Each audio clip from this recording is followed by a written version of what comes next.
अस्सलाम वालेकुम। शाम के साए गहरे हो रहे थे। धुंध आहिस्ता आहिस्ता एयरपोर्ट की फिजा को अपनी लपेट में ले रही थी।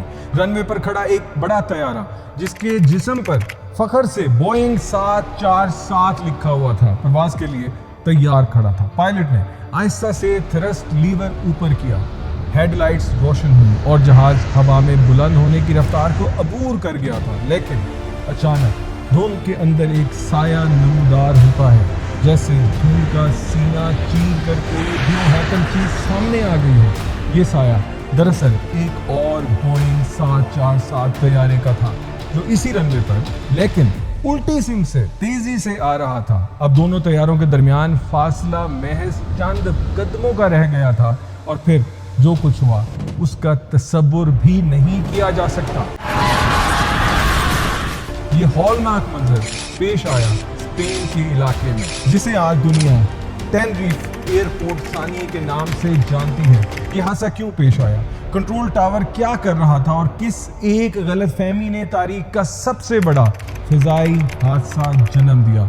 कहानी का आगाज होता है इस अलमनाक वाक़ये से। एक दिन पहले जब लॉस एंजलिस से पैन एम की परवाज रवाना हुई, रास्ते में न्यूयॉर्क से मुसाफिर ली और मंजिल थी लॉस पाल्मास, एक खूबसूरत जजीरा जो सयाहों का महबूब मकाम समझा जाता है। ये परवाज मुकम्मल तौर पर मुसाफिरों से भरी हुई थी, जिनमें अक्सरियत उम्र रसीदा अफराद की थी जो वहाँ एक क्रूज शिप में सवार होने जा रहे थे।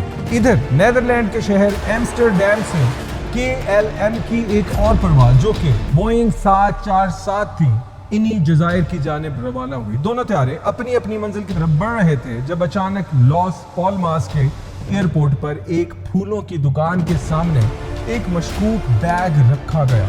इस बैग में बम नस्ब था जो कि एक अलहदगी पसंद गिरोह की तरफ से रखा गया था। एयरपोर्ट को इतला दी गई कि 15 मिनट के अंदर अंदर धमाका होगा। इंतजामिया ने फौरन कार्रवाई करते हुए एयरपोर्ट खाली करवाया और फिर वक्त मुकर्ररा पर वाकई एक जोरदार धमाका हुआ। इस धमाके के बाद लॉस पाल्मास एयरपोर्ट को फौरी तौर पर बंद कर दिया गया और वहां आने वाले तमाम परवाजों को करीबी टेनरिफ एयरपोर्ट की तरफ मोड़ दिया गया। यूं KLM की परवाज को भी टेनरिफ एयरपोर्ट पर उतारा गया। इसी तरह पैन एम की परवाज भी रास्ते में थी, उसको भी वहीं भेज दिया गया था। अब मसला ये था कि टेनरिफ एयरपोर्ट एक छोटा सा पहाड़ी एयरपोर्ट था जहां सिर्फ एक रनवे था, एक टैक्सी और एक छोटा एप्रन था। जब दोनों तैयारे वहां पहुंचे तो फिजा साफ थी, लेकिन चंद लम्हों बाद धुंध छा गई थी।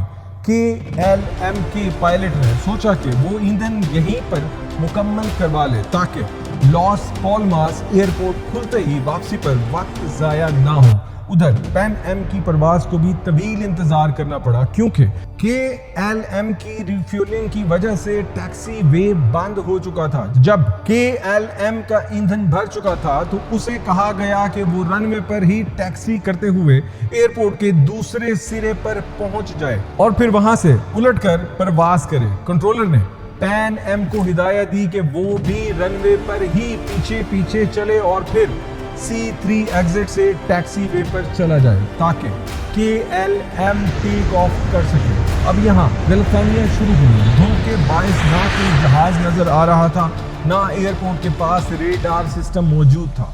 जब KLM के पायलट ने कंट्रोलर से टेक ऑफ की इजाजत मांगी तो जवाब आया कि बाद में इजाजत दी जाएगी, लेकिन शायद KLM के पायलट ने मुकम्मल पैगाम सुना ही नहीं था या समझ ना पाया और उसने समझा कि इजाजत मिल चुकी है। इसी वक्त पैन एम का पायलट भी बोल पड़ा कि वो अब भी रनवे पर ही मौजूद है, लेकिन दोनों पैगामात एक ही वक्त में रेडियो पर आए, जिसकी वजह से KLM के कॉकपिट में सिर्फ शोर सुनाई दिया। अब KLM के पायलट ने थ्रस्ट लीवर ऊपर कर दिया और तैयारा टेक ऑफ के लिए दौड़ पड़ा। इधर पैन एम की परवाज C3 एग्जिट को भी मिस कर चुकी थी और वो अभी रनवे पर ही मौजूद थी। अचानक धुंध में से KLM की हेडलाइट्स नमूदार हुई और पैन एम के पायलट को एहसास हुआ कि एक बड़ा तैयारा उनकी तरफ तेजी से आ रहा है। उन्होंने जहाज को मोड़ने की पूरी कोशिश की, लेकिन بہت دیر ہو چکی تھی۔ KLM کا طیارہ پین ایم کے پہلے حصے سے ٹکرا گیا، اس کا ایک انجن اور لینڈنگ گیئر ٹوٹ گیا اور طیارہ پھسلتا ہوا چند سو قدم دور جا گرا جہاں آگ بھڑک اٹھی۔ آگ اتنی شدید تھی کہ KLM کے تمام مسافر فوری طور پر ہی جاں بحق ہو گئے تھے۔ پین ایم کے جہاز میں سے صرف وہی لوگ بچ سکے جنہوں نے جلدی سے کھڑکیوں سے چھلانگ لگا دی تھی۔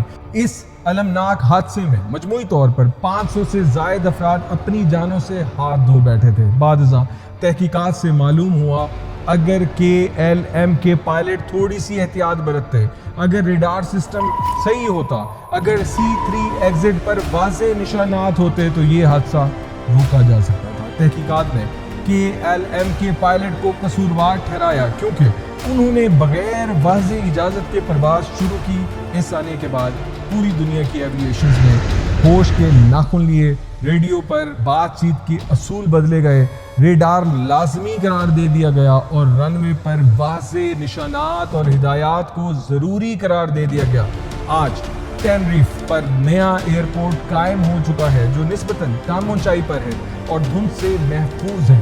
یہ کہانی صرف ایک حادثے کی نہیں، ایک سبق کی بھی ہے کہ احتیاط، رابطے اور صحیح وقت پر صحیح فیصلے نہ صرف جانیں بچا سکتے ہیں بلکہ تاریخ کے المناک صفحات سے بھی ہمیں بچایا جا سکتا ہے۔ اپنا خیال رکھیے گا۔ اللہ حافظ۔